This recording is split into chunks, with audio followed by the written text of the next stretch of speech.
तो कहानी की शुरुआत में हमें तबाह हुई दुनिया दिखाई जाती है। पूरी जमीन बंजर हो चुकी थी सिवाय ऑस्ट्रेलिया के एक इलाके के जिसका नाम था green place of different mothers. यहाँ की जमीन में पानी बचा था, खेती करके फल उगाए जाते थे और यहाँ बहुत सी औरतें भी रहती थी। इसी इलाके में फ्यूरियोसा नाम की एक लड़की एक पके हुए फल को लेने के लिए जब आई तो उसे अपने इलाके के पास कुछ हलचल सुनाई दी। करीब जाकर देखा तो वहाँ बहुत से बाइकर्स थे, जिसमें से एक के बाइक का ऑयल पाइप फ्यूरियोसा काट देती है और जैसे ही दूसरी बाइक का पाइप काटने वाली होती है तो दूसरा बाइकर उसे देख लेता है। इससे पहले कि वो उसे पकड़ता, फ्यूरियोसा उसके टांग में कोई नाइफ स्टैब करते हुए वहाँ से भाग गई। भागते हुए उसने जोर जोर से सिटी बचाने शुरू कर दी थी, जिससे उस इलाके के लोगों को वहाँ आने वाले खतरे के बारे में पता चल गया। इससे पहले कि वो भी बचकर आबादी वाले इलाके में पहुँच पाती, बाइकर एक रोप उसकी तरफ उड़ाते हुए उसे रोकने में कामयाब हो जाता है और ये लोग फ्यूरियोसा को उठाकर वहाँ से ले जाने लगते हैं। दूसरी तरफ फ्यूरियोसा की मॉम और वहाँ के सारे वॉरियर्स अपने घोड़ों पर सवार फ्यूरियोसा को बचाने के लिए इन बाइकर्स का पीछा करने लगे थे। घोड़े पे सवार ये फ्यूरियोसा की मॉम चलते बाइक के ऊपर से बाइकर का गला काट देती है, जिसके बाद उन्होंने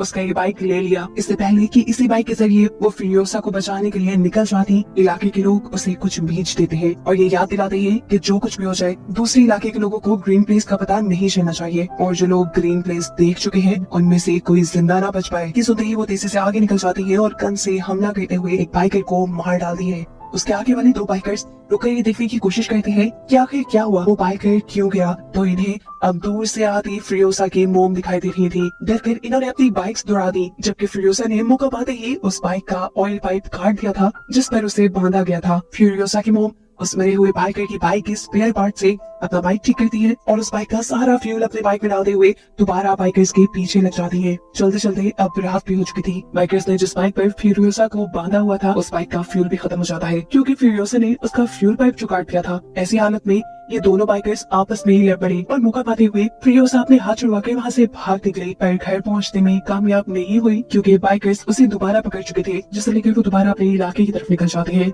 सुबह होने पर हम देखते हैं कि फ्यूरियोसा की मोम बाइकर्स के कैंप तक भी पहुँच गई है, जहाँ उन्हें ग्रीन प्लेस में आए हुए बाइकर्स और फ्यूरियोसा भी नजर आ गई। वो एक बाइकर को शूट करके मार देती है, लेकिन दूसरा बाइकर फ्यूरियोसा को लेकर सही सलामत अपने कैंप में पहुंच जाता है और वहाँ लोगों को ये खुशखबरी देता है कि उन्हें ग्रीन प्लेस का पता चल गया। वहाँ बहुत सारे रिसोर्सेज और औरतें हैं। उसकी ये बात सुनते ही फ्यूरियोसा जान गई कि अब उसके इलाके और इलाके के लोगों को खतरा होने वाला है। ये जरूर अपने लोगों को ग्रीन प्लेस की लोकेशन बता देगा। इसीलिए फ्यूरियोसा होशियारी दिखाती है और इस आदमी के गले में रस्सी का फंदा डालते हुए सबके सामने उसे बाइक से गिराकर मार देती है। आखिर उसने और उसकी मॉम ने उन सभी बाइकर्स को मार दिया था जिन्हें ग्रीन प्लेस की लोकेशन पता थी। अब फ्यूरियोसा को ये बाइकर्स अपने लीडर के पास लेकर जाते हैं, क्योंकि वही है जो इन्हें ग्रीन प्लेस तक ले जा सकती है। बाइकर्स का लीडर चालाक था काफी, वो यहाँ खुद भी फ्यूरियोसा से अच्छा बिहेव करता है और सब लोगों को भी उसका ख्याल रखने को कहता है ताकि वो उसे झांसा देकर उससे ग्रीन प्लेस का पता चलवा सके। रात होने पर फ्यूरियोसा की मॉम भी इसी कैंप में आ गई। उन्होंने मरे हुए बाइकर के कपड़े उतारकर अपने आप को बिल्कुल पंजे से ही बना लिया। वो यहाँ असल में फ्यूरियोसा को ढूंढने के लिए आई थी, जिसे ढूंढने के लिए वो हर कैंप में जाती है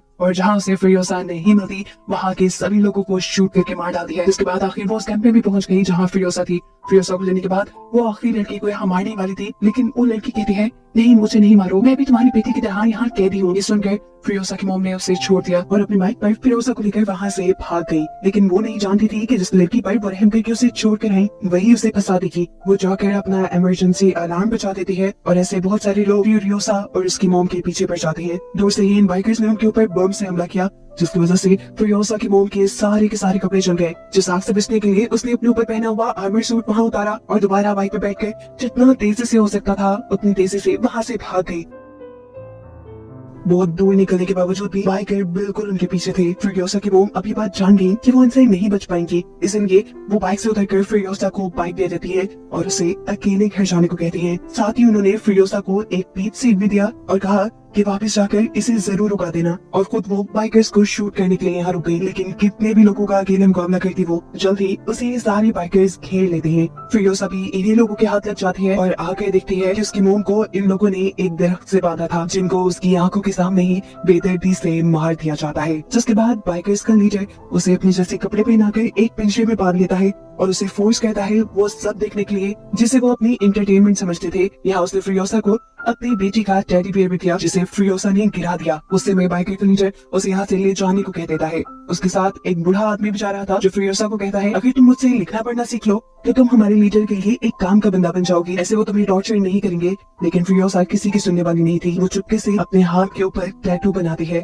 इस जगह से ग्रीन प्लेस तक का, क्योंकि उसे उम्मीद थी वो एक ना एक दिन ग्रीन प्लेस वापस जरूर जाएगी। और उसे ये भी डर था कि कहीं उस वक्त तक वो रास्ता भूल गई, तो इसीलिए उसने पूरा रास्ता, पूरा मैप अपने बाजू पे ही बना डाला। खैर वक्त गुजरता है और हम देखते हैं कि एक दिन ये सभी बाइकर्स कहीं जा रहे थे तो दूर उन्हें एक लाल धुआं उड़ता दिखाई देता है। उन्हें पता चला कि वहाँ लोग रह रहे होंगे। ये लोग उस धुएं का पीछा करते हुए वहाँ पहुंचे तो वहाँ उन्हें एक वॉर बॉय मिला जो उन्हें यहाँ के सिटाडेल यानी यहाँ के किले तक ले गया। किले में इमोर्टल जॉय की हुकूमत चलती थी। उसके पास पानी था, वो यहाँ खाना उगाता था और यही खाना वो अपने सोल्जर्स को दिया करता था। उसने अपने सोल्जर्स को ऐसा गाइड किया हुआ था कि वो उसके लिए मरने को भी तैयार थे। ये बाइकर्स जिनके पास रिसोर्सेज की कमी थी वो इमोर्टल जॉय से कहती है कि अगर तुमने हमारे साथ कोऑपरेट ना किया और हमें चीजें न दी तो हम तुम्हारे साथ जंग कर लेंगे। लीडर की ये बात सुनकर उसका मजाक उड़ाने वाले अंदाज में इमोर्टल जॉय अपने एक वॉर बॉय को मरने को कहता है और बाइकर्स के लीडर को ये प्रूव कर देता है कि तुम लोग चाहे जितने भी ताकतवर हो, मेरी फौज के आगे कुछ भी नहीं, ये सब मेरे लिए मर मिटने को तैयार है। उसकी बात अभी पूरी ही हुई थी कि तभी यहाँ उसके लोगों ने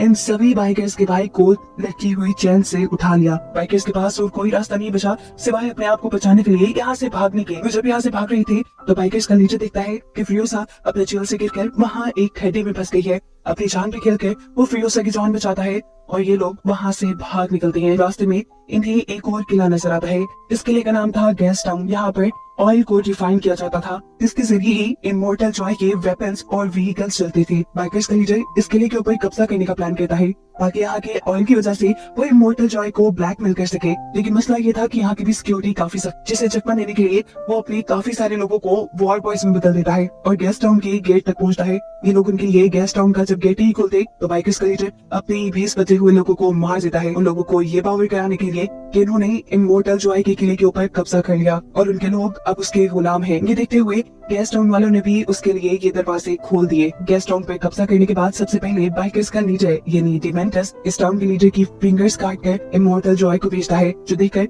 इमोर्टल जॉय जान गया कि अब आहिस्ता आहिस्ता डिमेंटस के हाथ पावर आ रही है। उसकी सारी की सारी पावर उस ऑयल की वजह से है जिसके ऊपर अब डिमेंटस ने कब्जा कर लिया है। इसीलिए वो डिमेंटस को मीटिंग का पैगाम भिजवाता है। डिमेंटस और चाहता ही क्या था, उसे तो खुद बेसिक सप्लाईज चाहिए थी जो इमोर्टल जॉय के पास थी, जिसकी डील करने के लिए वो गैस टाउन के लीडर को लेकर उसके सामने आ जाता है। गैस टाउन का लीडर इमोर्टल जॉय का भाई था और काफी बीमार भी। उसके बॉडी के कई फंक्शंस उसके जिस्म पे लगी मशीन्स के जरिए होते थे। डिमेंटस इमोर्टल जॉय को ब्लैकमेल करने के लिए उसके भाई को इसी मशीन के जरिए पहले टॉर्चर करता है और फिर जान से ही मार डालता है। जिसके बाद उसने इमोर्टल जॉय से कहा, मैंने पूरे गैस टाउन के अंदर बॉम्ब लगा दिए हैं, जिन बॉम्ब्स को एक्टिवेट या डिसेबल करने का तरीका सिर्फ मुझे ही पता है। अगर तो तुम अपने गैस टाउन को बचाना चाहते हो तो सीधी तरह मुझे गैस टाउन का लीडर बना दो, नहीं तो तुम्हारे हाथ तुम्हारा गैस टाउन भी नहीं रहेगा। वो जब ये बात कर रहा था तो इमोर्टल जॉय की नजर फिरोसा पे थी। इमोर्टल जॉय कहता है, ठीक है, मैं गैस टाउन तुम्हारे नाम कर दूंगा, पर इसके बदले मुझे तुम्हारी बेटी और एक बाइकर चाहिए। फिरोसा इमोर्टल जॉय की बात करते हुए कहती है, मैं इसकी बेटी नहीं हूँ, इन्होंने मेरी मॉम को मारकर मुझे किडनैप किया है। फिरोसा की इस बात से डिमेंटस को भी गुस्सा आ गया। वो उसके हाथ से अपनी बेटी का टॉय ले लेता है और उसे इमोर्टल जॉय के हवाले करके यहाँ से चला जाता है। फिरोसा को अब ऐसी जगह ले जाया गया जहाँ पर इमोर्टल जॉय की बहुत सी बीवियां रहती थी। फिरोसा भी अब इनकी तरह ही इमोर्टल जॉय की एक बीवी बनकर उसके हरम में रहने वाली थी। ये सारी की सारी औरतें बहुत अच्छी थी, वो फिरोसा के साथ अच्छा सलूक भी करती है। लेकिन फिरोसा सिर्फ इसी चीज पे फोकस करती है कि कैसे इमोर्टल जॉय इन सभी लड़कियों को अपने साथ रखने पर फोर्स करता है। इधर वो देखती है कि जब इमोर्टल जॉय की एक बेटी पैदा होती है तो गुस्से में वो अपनी बेटी को जिंदा दफनाने का ऑर्डर दे देता है। उसे सिर्फ बेटे चाहिए थे, ऐसा नहीं था कि उसके पास बेटे नहीं थे, उसके बहुत से बेटे थे, लेकिन उसकी नजर में कोई एक भी हेल्दी नहीं था। इसीलिए उसने इन सबको वॉर बॉय के तौर पे रख लिया। उसने इतनी सारी बीवियां भी इसीलिए रखी हुई थी कि एक दिन तो उसका हेल्दी बेटा पैदा होगा जो उसकी तरह फिर उसके इस सिटाडेल पर हुकूमत करेगा। हम देखते हैं कि इमोर्टल जॉय के एक बेटे की नजर यहाँ फिरोसा के ऊपर पड़ जाती है। वो उसे बालों से पकड़कर जब उसके साथ ज्यादती करने की कोशिश करता है तो फिरोसा इस मरतबा तो अपने बाल छुड़ाकर भाग जाती है, लेकिन अगली मरतबा वो अपने साथ ऐसा नहीं होने देना चाहती थी। वो जानती थी कि ये लड़का उसे दोबारा तंग करेगा इसीलिए उसने अपने सारे बालों को उतार कर नेट और वैक्स के जरिए एक विग बना ली। इस टाइम हम देखते हैं कि उसके बाद उसकी मोम का दिया पीच सीड भी था जो उसने आज तक संभाल के रखा था। अगली मिनट बाद जब दोबारा वो लड़का फ्यूरियोसा को तंग करने के लिए आया और उसने उसके बाल पकड़े तो फ्यूरियोसा अपने विग को उसके हाथों में छोड़कर वहाँ से भाग गई। वो लड़का भी उसे ढूंढने के लिए उसके पीछे भागता है, लेकिन दरमियान में उसे अपना ही भाई मिल जाता है जो उसे पूछता है तुम यहाँ क्या कर रही हो। इस लड़की के पास कोई जवाब नहीं था। वो अपने हाथ में पकड़ी हुई फ्यूरियोसा की विग भी वहाँ फेंक चुका था क्योंकि उसे डर था कि कहीं उसके डैड उसे देखकर उसको सजा न सुना दे। वो यहाँ फ्यूरियोसा को ढूंढने की कोशिश तो बहुत करता है, लेकिन फ्यूरियोसा मिलती नहीं क्योंकि वो यहाँ अपने आप को एक लड़के की तरह बना चुकी थी। ऐसे उसने अपनी इज्जत भी बचा ली और उसे सिटाडेल के अंदर काम भी मिल गया। उछलने कूदने में तो वो बहुत तेज थी, इसीलिए उसे काम भी आ गया था इमोर्टल जॉय की बड़ी बड़ी मशीन्स के अंदर चेन्स को फिट करने का। वक्त गुजरता है और हम देखते हैं कि 15 साल बाद अब फ्यूरियोसा बड़ी हो चुकी है। कोई भी उसे पहचान नहीं पाया कि वो लड़की है, वो भी इसलिए क्योंकि आज तक फ्यूरियोसा ने गूंगा बनने का नाटक किया और साथ ही इमोर्टल जॉय के वो सारे रिचुअल्स पूरे किए जिसके जरिए उसे यकीन आ गया कि फ्यूरियोसा भी उसके लिए लॉयल है। इस मर्तबा इमोर्टल जॉय इन्हें एक बड़ी सी ड्रिल बनाने का काम देता है जो कि किसी भी चीज को आसानी से तबाह कर सकती थी। ये लोग ऐसी ही एक मशीन बनाने में कामयाब हो भी जाते हैं जिसे ये लोग एक ट्रक के साथ अटैच करके जैसे ही उसे पहली टेस्ट ड्राइव के लिए बाहर लेकर जाते हैं तो इसके ऊपर डिमेंटस के लोग हमला कर देते हैं। डिमेंटस के लोग पैराशूट्स के जरिए इस मशीन पर और वॉर बॉयज के ऊपर बॉम्ब से हमला करते हैं। जैक जो कि इस ट्रक को ड्राइव कर रहा था वो ये ट्रक रोकता नहीं बल्कि चलाता रहता है। डिमेंटस के लोग इस ट्रक के ऊपर भी हमला कर देते हैं जिसकी वजह से इस ट्रक में एक मेजर फॉल्ट आ चुका था। इस वक्त फ्यूरियोसा बहादुरी दिखाती है और चलते ट्रक के नीचे जाकर उस फॉल्ट को ठीक करने की कोशिश करती है ताकि जैक इस ट्रक को तेजी से यहाँ से भगाकर ले जा सके। पर उसकी ये कोशिश नाकाम करने के लिए डिमेंटस का एक आदमी भी ट्रक के नीचे आ गया। वो ट्रक के नीचे एक बॉम्ब प्लेस कर रहा था। फ्यूरियोसा न सिर्फ उसे लेती है बल्कि उसे मारकर गिराते हुए वो उसका बॉम्ब भी अपने ट्रक से डालने पर कामयाब हो चुकी थी। इसके बाद वो ट्रक का फॉल्ट ठीक करते हुए ट्रक के अंदर भी आ गई। ट्रक के बाहर की तरफ डिमेंटस के बाइकर अभी भी वॉर बॉयज को मार रहे थे और जब वॉर बॉय डिमेंटस के छोटे से ट्रक पर हमला करता है तो उस ट्रक का एक्सीडेंट होकर वो ट्रक लिक ट्रक से टकरा गया जिसकी वजह से फ्यूरियोसा को झटका लगा और उसके सर पे लगी हैट उतर गई। उसके उड़ते हुए बाल देखकर जैक के सामने उसका राज खुल गया कि वो एक लड़की है। ये लोग अभी अपनी जंग के ऊपर ध्यान देते हैं और फ्यूरियोसा तेजी से हमला करते हुए उड़ने वाले बाइकर्स को मारने में कामयाब हो जाती है। अपने दुश्मनों को खत्म करने के बाद उसने जैक को गन पॉइंट पे ले लिया क्योंकि वो जानती थी कि जैक अब उसके लिए मसला खड़ा कर देगा। लेकिन यहाँ जैक उसे कहता है तुम एक अच्छी वॉरियर हो और मुझे इस चीज से फर्क नहीं पड़ता कि तुम्हारा जेंडर कौन सा है। हमें काम दिया गया है इस रिग को कंट्रोल करने का और मैं चाहता हूँ कि तुम एक टीम मेंबर की तरह इसमें मेरा साथ दो। फ्यूरियोसा मान जाती है और ये लोग इसी रिग ट्रक को लेकर गैस टाउन के अंदर पहुंचते हैं जहाँ काफी सालों बाद डिमेंटस फ्यूरियोसा को दिख रहा था, लेकिन अब वो काफी बड़ी हो चुकी थी इसलिए डिमेंटस ने उसे पहचाना नहीं। पता चलता है कि डिमेंटस के पास ऑयल की सप्लाईज खत्म हो गई है जिसके बदले में वो दूसरी सप्लाईज इमोर्टल जॉय से लेता था। वो जैक से कहता है कि मेरी इसी तरह इमोर्टल जॉय से मीटिंग करवा दो। जैक मान जाता है लेकिन वो बिना ऑयल इन्हें कोई सप्लाई देने को तैयार नहीं था, इसीलिए ये सारे बाइकर्स उनके ऊपर हमला कर देते हैं और सारा फूड चुराने लग जाते हैं जिसे बचाने के लिए फ्यूरियोसा अपना ट्रक लेकर यहाँ से बाहर निकल जाती है और जैक उन लोगों को मारने लग जाता है जो उनके ट्रक के पास आने की कोशिश कर रहे थे। ये लोग अब बचते बचाते वापस अपने सिटाडेल में पहुंच जाते हैं और इमोर्टल जॉय को डिमेंटस से मिलने का पैगाम दे देते हैं। इस सारी लड़ाई में फ्यूरियोसा को एक तीर भी लग चुका था। जैक उस तीर को उसके कंधे से बाहर निकालता है और फिर उसे स्टिचेस लगाता है। बातों ही बातों में ये लोग बहुत करीब आ गए। जैक ने उससे पूछा कि तुम्हारे पेरेंट्स की कैसे डेथ हुई थी। फ्यूरियोसा ने बताया कि वो उसे ये बाइकर से किडनैप करके यहाँ छोड़ गए थे। फ्यूरियोसा यहाँ पर उसे वो पीच सीट भी दिखाती है जो उसकी मोम ने उसे दिया था, जिसके बाद वो उसे अपना हाथ दिखाती है जहाँ पर ग्रीन प्लेस जाने तक का नक्शा बना था। उसे आज भी उम्मीद थी कि वो वहाँ जा सकेगी। जैक कहता है मैं वादा करता हूँ मैं कोशिश करूंगा कि तुम्हें तुम्हारी जगह तक पहुँचा दूं। और फ्यूरियोसा कहती है मैं चाहती हूँ कि तुम भी मेरे साथ आओ। यहाँ पर इन्हें इमोर्टल जॉय का मैसेज मिलता है कि वो डिमेंटस से मीटिंग के लिए जा रहा है और इन्हें भी अपनी पूरी फोर्स तैयार करके उसके पीछे जाना होगा। जैक इस मर्तबा उसे रिग में नहीं बिठाता बल्कि एक अलग ट्रक चलाने का काम देता है क्योंकि उसका प्लान था कि वो सबको चकमा देते हुए इसी ट्रक के जरिए ग्रीन प्लेस तक पहुंच जाएंगे। ये लोग जैसे ही गैस टाउन पहुंचते हैं तो एक ट्रक पहले ही गैस टाउन के अंदर जाने में कामयाब हो जाता है जबकि फ्यूरियोसा यही से अपना मुंह मोड़ लेती है। वो अब इंतजार कर रही थी कि जैक भी उसके साथ आएगा, लेकिन जैक भी उसके साथ आने के बदले हवा में एक ग्रीन स्मोक छोड़ा जिसका मतलब था वो यहाँ जंग करने के लिए वॉर बॉयज को बुला रहा था। ये देखकर फ्यूरियोसा नाराज हो गई और अकेले वहाँ से निकल गई। इससे पहले कि वो ग्रीन प्लेस तक पहुंच जाती उसके पास मौका भी था लेकिन वो नहीं गई। उसके दिल में जैक का ख्याल आया जो वहाँ अकेले जंग लड़ रहा था। इसलिए वो जैक की मदद करने के लिए वापस गैस टाउन में आ जाती है और अपनी स्नाइपर उठाकर यहाँ सबको शूट करना शुरू कर देती है। उसी की गोली डिमेंटस को भी छूकर गुजरी। जैक अपने रिग से गैस टाउन का गेट तोड़ते हुए उसके अंदर चला जाता है और इसी रिग के ऊपर लगी हुई ड्रिल को चलाकर वो अब यहाँ का सारा स्ट्रक्चर तोड़ने लग चुका था। ऐसा करते हुए बाइकर्स भी उसे रोकने के लिए उस पर हमला करती है और इस समय उसका रिग टूटकर वो खुद एक गड्ढे में गिर जाता है। ठीक टाइम पर फ्यूरियोसा यहाँ एंट्री करती है और एक बाइक से चेन लटकाते हुए उसे यहाँ से बचा निकालती है, जिसके बाद ये लोग एक दूसरे ट्रक में बैठकर यहाँ से बाहर निकल जाते हैं। अब इन लोगों का इरादा था कि ये लोग यहाँ से भागकर ग्रीन प्लेस निकल जाएंगे, लेकिन ये भी जानते थे कि डिमेंटस उनके पीछे पीछे था। डिमेंटस का ट्रक जैसे ही फ्यूरियोसा के ट्रक के साथ जुड़ता है तो फ्यूरियोसा उस ट्रक के ऊपर हमला करने के लिए अपनी गन बाहर निकालती है और इस सब में उसका हाथ दोनों ट्रक्स के दरमियान आ जाता है। ये वही हाथ है जिसके ऊपर उसने मैप बनाया हुआ था। ये लोग अब डिमेंटस के हाथ आ चुके थे। इन दोनों को डिमेंटस ने बंदी बना लिया था। एकदम से इन लोगों के इर्द गिर्द बाइक्स घूमना शुरू हो जाते हैं। जैक को ये लोग एक बाइक से बांधकर गोल दायरों में घुमाते हैं, जिसकी वजह से वो हर गुजरते सेकंड अपनी मौत के करीब जा रहा था। जबकि फ्यूरियोसा को तो उन्होंने जंजीरों से बांध दिया था। इन लोगों के इर्द गिर्द भी बाइक्स तेजी से घूम रहे थे और डिमेंटस ये सब देखकर एंटरटेन हो रहा था। जब वो इस सारी चीजों से बोर हो जाता है तो पीछे मुड़कर फ्यूरियोसा को देखता है, जो अब अपना कटा हुआ बाजू छोड़कर वहाँ से भाग चुकी थी। गुस्से में डिमेंटस उसका पीछा करने के लिए जब अपने ट्रक में बैठकर आगे बढ़ता है तो उसे पता चला कि उसके ट्रक का टायर भी फ्यूरियोसा उतार चुकी थी, जिसकी वजह से उनका एक्सीडेंट हो गया। फ्यूरियोसा जिस बाइक के जरिए यहाँ से भाग रही थी, थोड़ी दूर जाने पर उस बाइक का पेट्रोल खत्म हो जाता है और ऐसे फ्यूरियोसा को अपना आगे का सफर पैदल तय करना पड़ा। उसका बाजू बुरी तरह जख्मी था, खून निकल रहा था।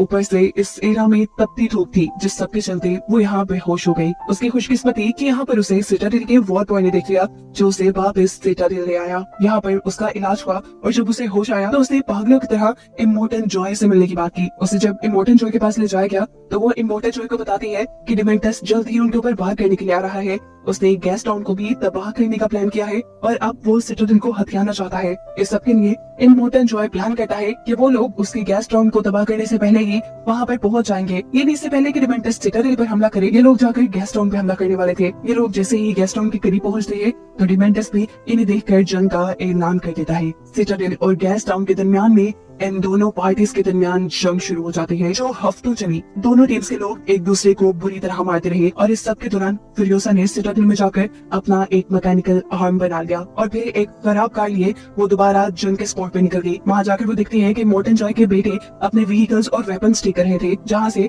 वो अपनी कार ठीक करने के लिए भी एक टायर ले लेती है। आगे जाने पर वो देखती है कि डिमेंटस और उसके बचे कुछ लोग यहाँ से बचकर अपनी जान बचाकर भाग रहे थे, जिनकी नजर भी अब फ्यूरियोसा की कार पर पड़ चुकी थी। इससे पहले कि ये लोग फ्यूरियोसा के ऊपर हमला करते, फ्यूरियोसा तेजी से कार चलाती हुई आती है और अपनी कार से इन सबको हिट करते हुए इस साइड में ही धंसा देती है। उसने सबको तो मार दिया, लेकिन डिमेंटस उसे कहीं नजर नहीं आया। उसने दूर देखा तो एक बाइकर वहाँ से भाग रहा था। ये कोई और नहीं बल्कि डिमेंटस ही था, लेकिन डिमेंटस की मौत अब करीब थी क्योंकि उसका बाइक भी खराब हो चुका था और अब फ्यूरियोसा भी उसके पास आ चुकी थी। यहाँ फ्यूरियोसा उसे एक ही बार में मार सकती थी, लेकिन इतनी आसानी से नहीं। वो डिमेंटस को याद करवाना चाहती थी या फिर वो कौन है और वो डिमेंटस के पीछे ही क्यों पड़ी है। वो उसे टॉर्चर करती है इतना कि वो बेहोश हो गया, जिसके बाद उसे होश आया तो फ्यूरियोसा ने उसे बताया, मैं वही लड़की हूँ जिसको तुम 15 साल पहले किडनैप कर लाए थे और जिसकी आंखों के सामने तुमने उसकी माँ को मार डाला था। डिमेंटस को अभी भी सही तरह फ्यूरियोसा की याद नहीं आई तो फ्यूरियोसा उसके साथ चेन से बंधा उसका टेडी बियर काट लेती है और अब वो पहचान जाता है कि आखिर फ्यूरियोसा कौन है। उसे माफी मांगता है और कहता है, अगर तुम मुझे माफ कर दो तो हम दोनों मिलकर यहाँ पूरी जगह पर हुकूमत कर सकते हैं। तुम बहुत बहादुर हो। उसकी ये बातें सुनकर फ्यूरियोसा दोबारा उसका टेडी बियर जमीन पे गिरा देती है, जिसके बाद वो उसके सर पे गन पॉइंट कर चुकी थी। सब लोगों को लगा कि फ्यूरियोसा ने उसे मार दिया, लेकिन ऐसा नहीं था। असल में फ्यूरियोसा ने उसे जिंदा दफन कर दिया और उसके ऊपर लगा दिया अपना पीच ट्री, जिसका बीज उसे उसकी मॉम ने दिया था। जमीन ने डिमेंटस के न्यूट्रिएंट्स यानी पावर चूस के एक बहुत बड़ा सा ट्री बना दिया और उसके ऊपर एक पीच भी उगाया, जो सब डिमेंटस अपनी आंखों से देख रहा था। ये बस उसका आखिरी ही वक्त चल रहा था। इसके बाद शायद वो मर जाता। सीन कट होकर दूसरी तरफ हम फ्यूरियोसा को देखते हैं, जो कि अपनी ब्रिक के जरिए इमोर्टल जॉय की सभी बीवियों को उसके कैद से सेफली निकालने में कामयाब हो जाती है। वो इन्हें रेस्क्यू करके ग्रीन प्लेस से निकल जाती और उसे दिखाते हुए ये कहानी यहाँ खत्म हो जाती है।